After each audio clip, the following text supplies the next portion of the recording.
tonight of a jail fight that ended with a guard being taken to the hospital. It happened earlier this month at the Metropolitan Detention Center. You can see a group of inmates gathered in the day room when inmates begin to fight. When the camera moves back, some inmates start scattering as others continue to fight.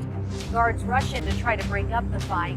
That night, our cameras caught one of the guards being loaded up into an ambulance. Here that video is. Video later shows a line of inmates all in handcuffs against the wall. No word on if any of them were charged or what kind of injuries the guard had. In the harsh depths of the Metropolitan Detention Center, even legends fall. Did Diddy foresee the storm before it struck? P. Diddy ringing in the new year with a jailhouse meltdown, at least according to some new reports. All this comes as the disgraced singer spends his first holiday season behind bars, and a judge rules one of his accusers can remain anonymous. By now you're well aware that 55-year-old Sean Combs, also known as P. Diddy, is being held at the Metropolitan Detention Center in Brooklyn. He's facing federal charges of racketeering conspiracy, sex trafficking by force, fraud, or coercion, and transportation to engage in prostitution. Sean Diddy Combs, a name synonymous with unstoppable success, unmatched influence, and a life of luxury. From Beverly Hills mansions to private jets and million-dollar parties, Diddy didn't just live the dream, he embodied it. But today, the empire builder finds himself in a facility labeled barbaric by federal judges. Once self-proclaimed king of the world, he's now a man allegedly gripped by fear for his life behind bars. He let that money, power, and respect go to his head, but he had it ass backwards. So do I care what happened? Nah. He got enough money to buy his way out of this. So we think. So when you look at that video of him pacing around and he's looking worried, and you knowing him, do you think it's possible that he might miss him? When you're a narcissist, there's always a possibility because you suffer. But I don't think that he can see himself in a cage. I don't think he can see himself behind those bars in those type of situations. It's too many real dudes that dislike him. But then again, there's a lot of real dudes that need help. And him being behind bars, he could probably help him. How did one of music, fashion, and culture's most influential icons end up in Brooklyn's notorious Metropolitan Detention Center? Often called a living nightmare, it's a shocking fall from grace. What led to the alleged beatdown fueling countless internet theories? Let's unravel the stunning collapse of Diddy's world. It's been nearly 1 month since P. Diddy was arrested and slammed with some pretty severe federal charges. That also means he spent almost 30 days behind bars at one of the most notorious jails in the country. So what does life look like on the inside for a Grammy award-winning celebrity? Is P. Diddy getting any special treatment? And could the rumors be true that he's fearful for his life, that someone may attack or poison him? Seeing Combs wasn't just a man, he was a movement. From producing chart-topping hits to revolutionizing hip-hop fashion with Scene John, Diddy built an untouchable legacy. Bad Boy Records wasn't just a label, it was a legend-making empire. So how did we get here? We have to head back to the 1990s, when Diddy first rose to fame after creating the record label Bad Boy Records that represented artists like the notorious B.I.G. or Biggie Smalls. It was during this time frame that Diddy allegedly sexually assaulted multiple women in New York. We first learned about these allegations in November of last year, when Joy Dickerson-Neal and Liza Gardner filed separate civil suits against Diddy. Gardner says her assault happened back in 1990 when she met Diddy at a work event. She alleges he raped her and later choked her to the point that she passed out. The next year, in 1991, Joy Dickerson-Neal says Diddy raped her while she was a student at Syracuse University. She says Diddy even recorded this alleged sexual assault and passed the tape around to other people. So these things allegedly happened in the early 90s, but they're not made public then. As the years pass by, Diddy's career just keeps on gaining steam. By the late 90s, Diddy himself begins putting out songs, even snagging his first 2 Grammys in 1998. But the following year marks the next stop on the Diddy timeline, the New York nightclub shooting. 3 people were shot, though no one suffered any life-threatening injuries. Diddy, the rapper Shine, and a man named Jamal Barrow were all arrested, and so was Diddy's then-girlfriend Jennifer Lopez. J-Lo's charges were dropped, but both Diddy and Shine went to trial. Diddy was acquitted, but Shine was convicted on charges of attempted murder and criminal possession of a weapon. He was sentenced to 10 years in prison. Now, in recent months, there's been allegations that Shine took the fall for Diddy, and on top of that he forced J-Lo to carry an illegal weapon. All of this leads us into the new millennium, though. Diddy's influence extended well beyond music. To rock vodka, Revolt TV, luxury fragrances, he became the blueprint for modern moguls, turning everything he touched into gold. Yet mystery always surrounded him. Behind the glitz, glamour, and paparazzi, whispers persisted. Rumors of power plays, secret deals, and skeletons hidden deep within the shadows of his empire. Diddy faces 3 federal charges of racketeering conspiracy, sex trafficking by force, fraud, or coercion, and transportation to engage in prostitution. In 2023, allegations against Diddy exploded like a powder keg. From assault to racketeering, the claims painted a shocking picture, leaving even loyal fans stunned. Lawsuits followed, filled with accusations as dramatic as a Hollywood script. Allegations against the rapper began to pile up in 2023, with his ex-partner and R&B singer, Cassie, aka Cassandra Ventura, filing a lawsuit on November 16, alleging she was sexually assaulted and beaten throughout the course of their relationship. The case was settled a day after the lawsuit was filed, but it prompted multiple other people to come forward with similar claims of alleged misconduct from Combs. Combs was hit with another lawsuit on November 23 of 2023, with Joya Dickerson-Neal alleging she was drugged and sexually assaulted by Combs while attending college in 1991. Then, on the 26th of February 2024, in New York, Diddy's producer, Rodney Lil Rod Jones, alleged the media mogul and his associates subjected him to unwanted sexual advances and forced him into relations with hired sex workers, all while working for Combs between September of 2022 and November of 2023. Lil Rod also alleged that Diddy regularly hosted, quote, sex trafficking parties with underage women. 1 month after Lil Rod's lawsuit, the feds made their move. 2 homes owned by rapper P. Diddy in the United States have been raided as part of an investigation into sex trafficking. Diddy denies all charges, calling them baseless, and has assembled a powerhouse legal team worthy of a TV drama. Extra has obtained the new 31-page document Diddy's lawyers just filed with the court, pleading their case to win his freedom on a $50 million bail. Inside the papers, Diddy's lawyers insist he is not a flight risk, calling him one of the most recognizable people on earth.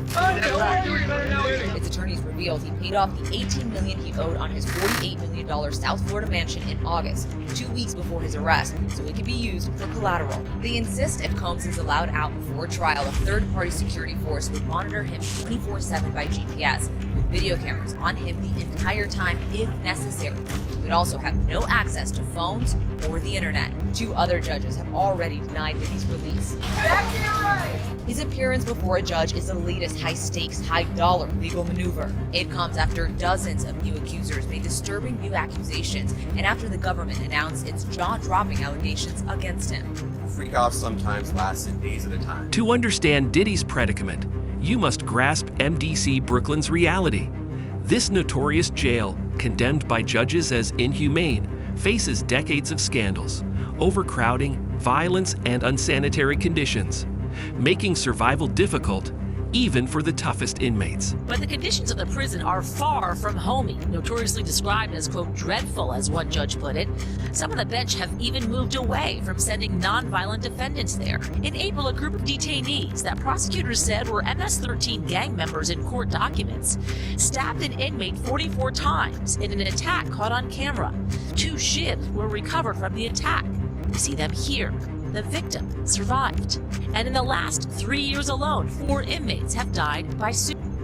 And violence is not the only issue. Accusations of medical neglect, staffing shortages, smuggling of some allegedly facilitated by employees. I've had clients describe MDC as hell, as the worst conditions they've been in. Lance A. Clark is a federal defense attorney who's been there many times. Now, the government is going to mandate that they are responsible for your well-being. They have to ensure the safety of your well-being. The prison has about 1,200 detainees and is the only federal prison in the nation's largest city. The DOJ shut down New York City's other federal jail, the Metropolitan Correctional Center, back in 2021, 2 years after Jeffrey Epstein died by there. The facility has housed everyone from drug lords to white-collar criminals. Lance Clark is a federal defense attorney who's been there many times. I want to ask you about refusing meals. Diddy is apparently refusing meals. I don't know if it's all of them, but he's refusing some of them, and he's been reportedly looking a lot thinner. Why would that be? Maybe he doesn't like the cuisine, or maybe now that he's actually in a dormitory unit, he's not living in his cell. Well, he's living in the cell, but he's not in there all day long. Now he can buy items at the commissary, and because of that, he may be making his own food. He probably has access to a microwave oven, or maybe like boiling hot water, and they make burritos and different things. He doesn't want to eat prison food, I suppose, because he's scared somebody's going to put something in it. I've said this before. That's the way to get to this guy. Poison his food, turn him off like a light switch, and he can't testify against anyone.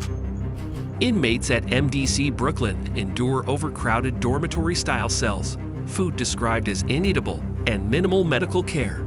Judges have condemned the jail, with one calling it a petri dish of violence. Yet for Diddy, the greatest danger. For more about what things are like there at MDC, Justin Paperny joins me now. He's a prison consultant who served more than a year in federal prison for investor fraud and conspiracy, and also the founder of the firm White Collar Advice. Good to have you with us. I mean, this is my colleague Kara Scannell has also done some reporting on this. To say it doesn't have a great reputation, maybe putting it mildly at this point. There have been a number of issues and concerns about this jail. What is it like inside? Well, it's so bad, there's an interagency operation taking place right now to investigate all of the problems. In New York, it's understaffed. It can be difficult to get people to work there, together with the violence and with the Bureau of Prisons not wanting any risk. They're going to confine him 24 hours a day. I can tell you, my partner served 26 years in prison, including 8 years in the penitentiary and 1 full year in the hole. He said after he got out of the hole, life was measurably easier. So it's difficult and the hardest part of the experience, going through detention and just serving so much time in segregation. From the moment Diddy entered MDC Brooklyn, he became a marked man. High-profile inmates often attract attention, and his larger-than-life persona and vast wealth made him an ideal target. You laid out a couple of different reasons why someone would be in that specific unit, and I'm wondering about Diddy specifically. Do you think it's all of those things you listed, and in addition to his high-profile name, his celeb name, but possibly that if he was transferred to general population, that he would be in immediate danger, that somebody would attack him or even try to kill him? No, I wouldn't, so to speak, think that he would be in immediate danger. But due to the high-profile nature of his case, and again, the different discoveries and all the other information that may come with it, you don't want to take that risk. So at some point, he may be able to go to a general population unit, and I can tell you it'll probably be more of a specialized general population unit with, based on the type of crimes that he is charged with, he would probably be housed with those type of individuals. At that point when they deem it necessary, or they can honestly feel like he could be safe in that environment. So at some point he may be able to go to a specialized general population unit, but I'll tell you, because there's so much fluidity with this case and all the different allegations, which align with someone like a Ghislaine Maxwell. And then, of course, the agency learned some really tough lessons after Mr. Epstein at MCC New York. Rumors quickly spread of heated confrontations, with whispers of a brutal altercation that left the hip-hop mogul fearing for his life. According to a report from the Daily Mail, That's why Diddy had a breakdown. A person close to him apparently said, quote, spending the holidays behind bars was a nightmare for him. If we're to believe all this, Diddy had a meltdown in his cell and begged the guards to take him to the hospital for observation, but they refused. This same friend or person told the Daily Mail, quote, he eventually managed to calm himself down with the meditation technique he's been using while he's been behind bars. It took him a few hours of deep breathing and focusing to get out of the bad space he was in, but he finally managed it. This isn't the first time Diddy's mental health has come into question while he's been at MDC. When he first arrived, he was on watch, which the U.S. Department of Justice National Institute of Corrections describes as supervisory precautions taken for inmates that require frequent observation. Diddy's watch was only temporary, though. He was housed in a special protective unit of the jail after that for the first few weeks of his stay. But Diddy right now is in Gen Pop, meaning general population, the place where majority of the inmates stay. And that's where he apparently had this meltdown over the holidays, at least according to one source. In a place where survival hinges on alliances and respect, Diddy's high-profile status may have been perceived as a threat. When you talk about what we normally call special housing units, so there's two types of detention in terms of being in special housing. One is administrative detention, and I'll go back to that point here in a second, and then disciplinary segregation. Disciplinary segregation is for individuals who have been went through a disciplinary process for an infraction of the rules and regulations of the institution, whether it be in a fight or any other acts that go against the policies of the institution and orderly and safe running of the institution, and that is for a specific period of time. What Mr. Combs may be in as far as administrative detention is when someone is under investigation for a possible infraction against the rules of the institution, or they could be in protective custody because they may fear their life, which is a question probably would have been asked of him once he was in his intake process. Additionally, we're talking about someone who's high profile, who was just arrested here less than 3 weeks ago. So in terms of who are the other inmates in the institution that may or may not be someone who could be a threat towards him, in terms of the possible alleged victims, could they have ties to the victims? In terms of his discovery that he's going to need to look at with his attorney, inmates are allowed to have a certain amount of legal materials in their cell, and all this alleged discovery that he's going to have to go through. You don't want to have other inmates having access to his cell to go in and take a look at that discovery, because there's a certain amount of legal materials that each inmate is allowed to have in their cell. So there's several factors that come into play when it comes to administrative detention. And more than likely, the agency has the rights and duties and privileges as holding persons under the custody of the U.S. Attorney General to run a safe and humane institution. Whatever is necessary to be done to maintain the safety of the facility and those in their custody and care, they will do that. As weeks passed, reports surfaced of Diddy's psychological decline. Sources claim he suffered a meltdown, reportedly begging for medical help as he struggled to cope with the brutal realities of prison life. Okay, I saw an article that said that allegedly Diddy had what they said was Diddy had a massive meltdown in jail on December 26th due to him in disbelief that he's still there during the holidays, even though his lawyers withdrew the request for bail. I sent you the article. Did you have any thoughts or opinions on this? And if so, do you feel like it's true, or do you feel like it could be something exaggerated? Well, holiday season and stuff like that for dudes in jail is a hard time. They say rates go up during this time of the year, and so